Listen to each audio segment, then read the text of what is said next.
Bonjour à tous, bienvenue de retour sur la chaîne. J'ai eu un petit raté ce matin, je suis rentré, je voulais faire rapidement une vidéo suite à la belle volatilité qu'on a eue hier. Et j'ai oublié de changer mon écran et vous aviez quelque chose d'absolument horrible. Vous avez eu ça pendant 20 minutes, donc inutile, donc je recommence et il s'est passé des choses depuis. Donc voilà, je reviens sur d'abord plutôt court terme aujourd'hui, voilà ce qui s'est passé, comprendre ce qui s'est passé, et pour moi le signe que ça veut dire. Donc on est dans ce range depuis maintenant, ouh là là, longtemps, hein. Regardez, on a attaqué ici, on en est à plus de 2 mois, on vient de dépasser les 2 mois dans ce range actuellement, et on attend la résolution. Le range qu'on peut définir pour moi à peu près de cette manière-là actuellement, voilà, à peu près, bas du range, haut du range. Le range est une façon de trade qui est assez simple. On veut acheter le bas du range, on veut vendre le haut du range, et ce qui est encore plus fort que ça, à chaque fois qu'il y a une déviation et une réintégration, souvent la cible c'est la borne opposée, donc ce sont les meilleurs trades avec la plus grande amplitude et le stop loss le plus court. J'ai une déviation, la cible c'est la borne opposée, j'ai une déviation, la cible c'est la borne opposée, j'ai une déviation, la cible c'est la borne opposée, j'ai une déviation. Ah, pour la première fois, on n'a pas réussi, on est allé dessus. Voilà, on n'a pas dépassé. Et ici, vous voyez que on n'a pas allé jusqu'au bout. Voilà. Donc, c'est quand même quelque chose qui fonctionne assez bien. Quand on a un range, déviation, réintégration, c'est très fort. Ça marche aussi quand vous êtes dans un canal ascendant ou descendant, même principe. Maintenant, dans ce range, ça fait longtemps que j'attendais ce niveau-là. Voilà. C'était encore à l'époque où on était dans une phase ascendante, là. J'attendais ici ce retour sur ce niveau qui est très important. Il faut imaginer que cette mèche-là n'existe pas, pardon.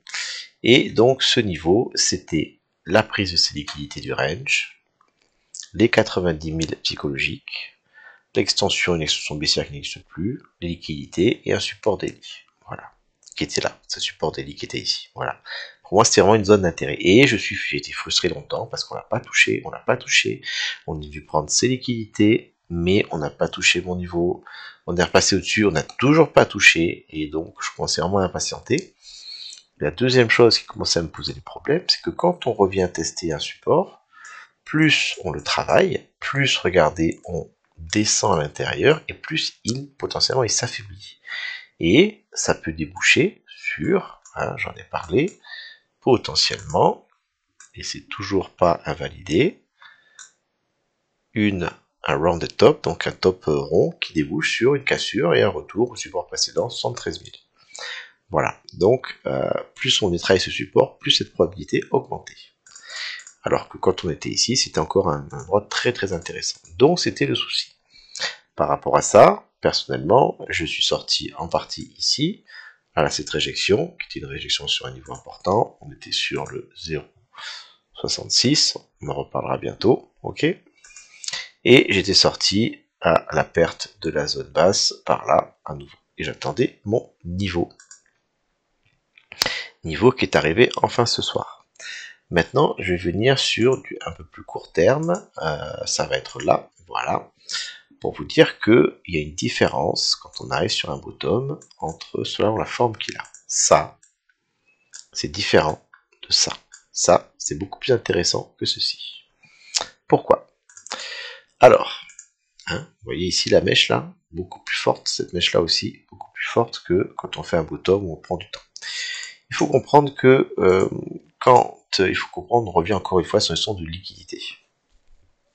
Dans un range, il y a des gens qui ont acheté, alors ça la mèche n'était pas plus, acheté, et ces gens généralement, ils ont clôturé une partie, ils veulent pas être dans le rouge, donc lorsqu'on revient sur leur niveau, souvent ils sortent, c'est un ordre de vente. Donc tout ça là, ce sont des liquidités qui attendent, et qui sont des ordres de vente.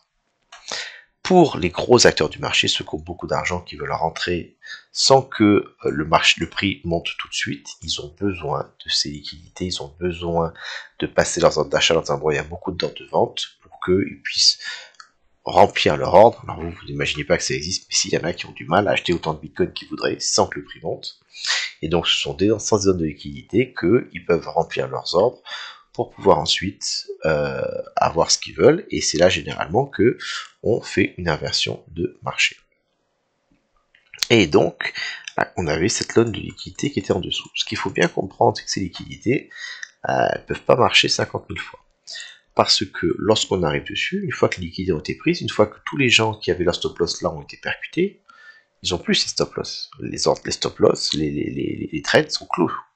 Donc si on revient tester des liquidités par exemple très rapidement ici, il n'y aura plus ces liquidités qui existeront.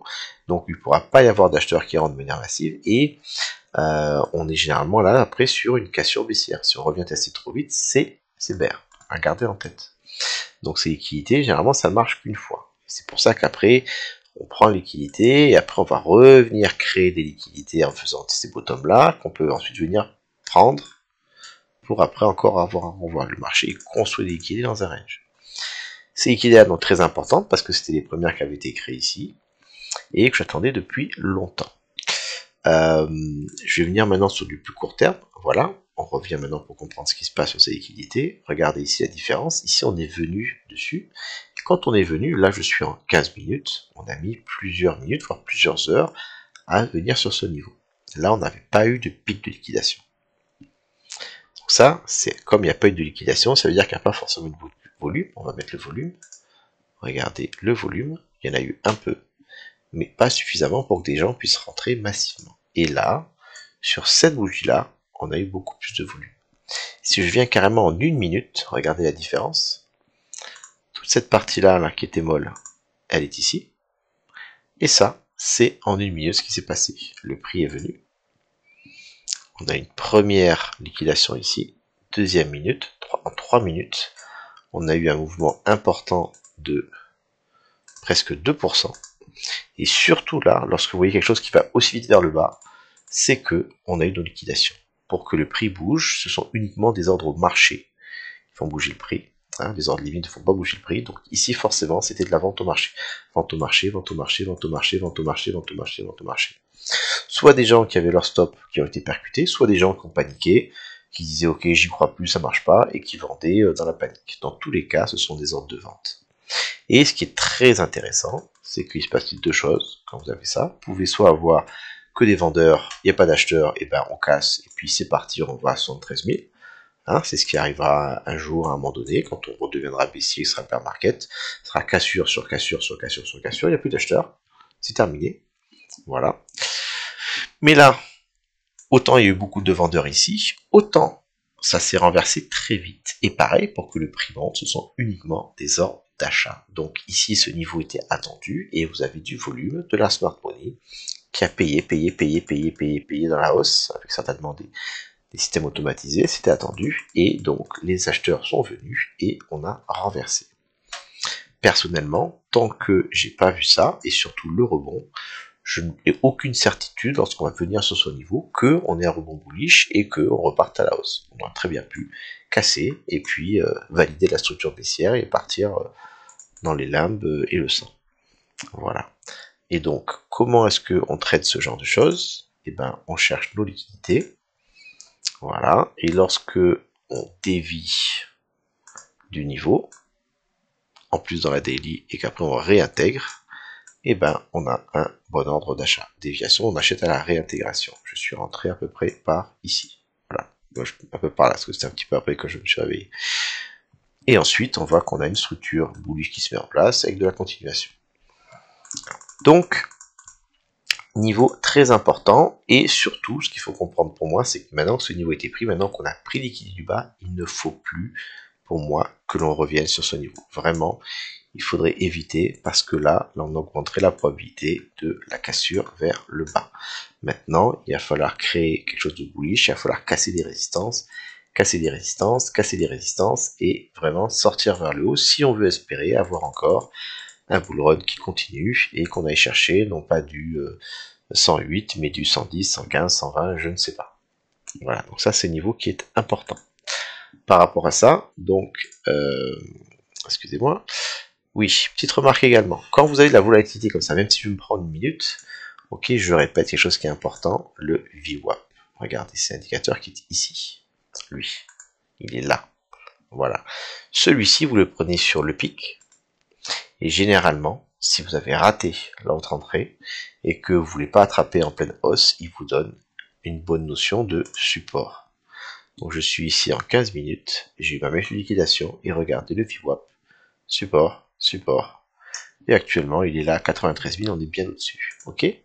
C'est également quelque chose qui marche alors, quand on est baissier en termes de résistance.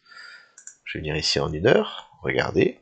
On avait eu le top qui était là, on place le VWAP. Ok, imaginez que le prix a commencé à descendre et puis vous avez raté la vente. Où est-ce que c'est intéressant? Tant qu'on est sous le VWAP, c'est le prix moyen du Bitcoin depuis ce moment. Tant qu'on est en dessous, le prix du Bitcoin il est inférieur au prix moyen, c'est qu'on est vert.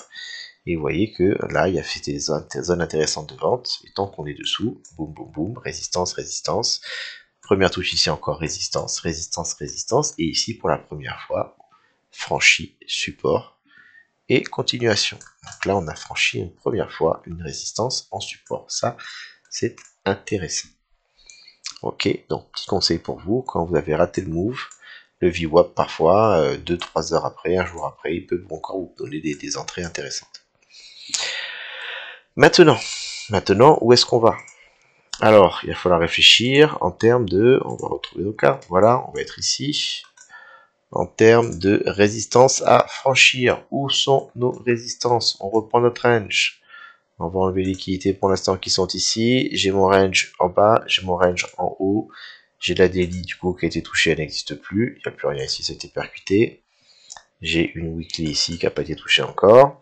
Voilà. Alors, on veut être bullish, on veut croire à revisiter le haut, voire plus.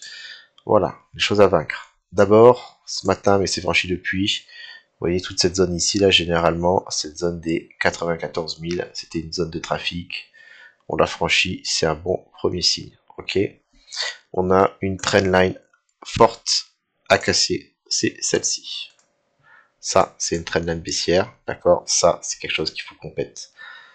Voilà. Vous rajoutez à cela le fait que la réjection qu'on a eu ici, c'est une réjection sur le 0,66. Donc, qu'est-ce qu'on va faire? On va prendre notre top actuel ici. Et on va prendre le bottom. Et ça nous donne, regardez, un 0,66 qui s'aligne déjà très très bien avec notre weekly, qui est une résistance. Et si je regarde mon volume, qui est là, hop, qu'est-ce que je constate? Je regarde que sur le range qui est là, le pot of control, le niveau de volume, c'est également ici sur 0,118. Et donc, hein, je vous enlève ça et je vous le remontre ici. J'ai mes résistances à battre qui sont marquées là. Voilà. Actuellement, résistance à battre, c'est ici. Pour moi, ça va être le gros niveau. Ça va être les 97, 98. Si on franchit pas ce niveau, c'est mauvais signe. Pour moi, la probabilité, elle est à la structure qui, pour l'instant, est toujours intacte. C'est celle-là. Voilà, il faut franchir ce niveau. Premier signe important. Si on franchit ce niveau, ok, ça devient intéressant déjà. Bon signe. On a la trendline.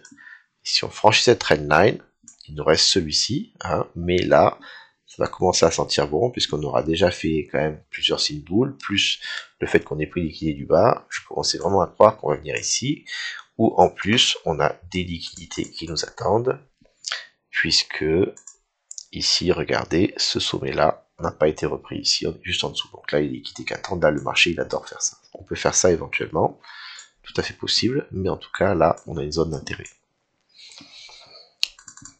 Donc voilà, pour moi, au-dessus, les choses que je surveille. Si par contre, on tient ce niveau en support, l'ATH commence à être très très probable. Mais on n'y est pas encore. Moi, je vais juste suivre et regarder actuellement. La résistance là, front run, on a bloqué un petit peu à suivre, mais c'est allé vite aujourd'hui. Hein. Voilà. Quand on a un mouvement aussi fort, hein, le fait que peu de probabilité qu'on fasse ça, ça serait vraiment bizarre. Par contre, revenir poser un range ici ou revenir éventuellement là pour repartir, ça, ce serait bien probable. Là, on a besoin de respirer un petit peu, on va faire une grosse poussée. Je pense que c'est nécessaire et j'en prenne un profit. Donc voilà ma vision pour l'instant. Niveau très important touché. Maintenant, si on veut y croire, si on veut aller continuer à bull run, mais il va falloir franchir des résistances qui sont ici et qui sont là. Au niveau marché global, si je regarde, ma bourse US au niveau du ES, moi je suis pas fan. Regardez, on est venu passer en dessous, on a clôturé en dessous. Ça, pour moi, c'est moche. Voilà. Et donc, je suis pas très fan. Donc, j'avoue que du coup, sur le Bitcoin, ça me met pas super boule pour l'instant, tant que j'ai pas vu mes niveaux franchis. Ok. Et dernière petite chose perso, je pense que ce sont des gens qui disent, voilà, Trump arrive bientôt, il va faire son discours, tout le monde l'attend, aux alentours de, je crois, le 24 janvier par là, Trump s'est préparé ici. Personnellement, dans ma façon de voir les choses, les news, c'est toujours trop tard. Je pense que ce que Trump va mettre en place est déjà connu de la smart money, hein, qui sont dans les petites confidences. Donc c'est déjà pricé. Donc si Trump a un effet bullish sur le marché va pumper avant. Quand on aura la news, il se passera soit rien, soit on va se prendre un nouveau retracement dans le range. Voilà. Si Trump ou n'importe quoi d'autre qui actuellement est en cours sera pas bon, et ben on sera ici. Et puis quand on a la news de Trump, ils feront ah ouais, on se va se casser la figure encore plus. Mais non, non, tout était déjà dans la carte avec une structure faible depuis longtemps et il n'y aura pas de surprise. Donc voilà, moi je pense que ce qui va se passer dans pas longtemps maintenant est déjà pricé. À nous d'essayer de le deviner par rapport à ce qu'on voit. Pour l'instant, niveau très important touché. Rebond intéressant bullish à suivre. Voilà, j'espère que ça vous a plu. Surveillez ce niveau-là, ok. Et en termes de niveau à ne pas perdre de support, excusez-moi, et ben c'est pas évident. On a notre VWAP actuellement du bottom qui est là, qui est seulement à 93 000, c'est pas énorme. Un petit peu plus je pense là, parce que j'étais en 4 heures. Voilà, on est à 93 300. Ce serait bien de rester au-dessus de ce niveau-là. Ce range-là, là, faut rester au-dessus pour moi. Voilà. Tant qu'on est au-dessus, tout va bien. Hein, on peut revenir par là, ça m'irait. Par contre, je veux pas perdre ce niveau. Si on perd ce niveau, ben, c'est que on est toujours baissier. Et là, je vais commencer à stresser pour notre range à nous. Voilà mes niveaux, voilà ce que je surveille, et voilà sur quoi je vais agir. Bon courage à tous, et puis j'espère à bientôt.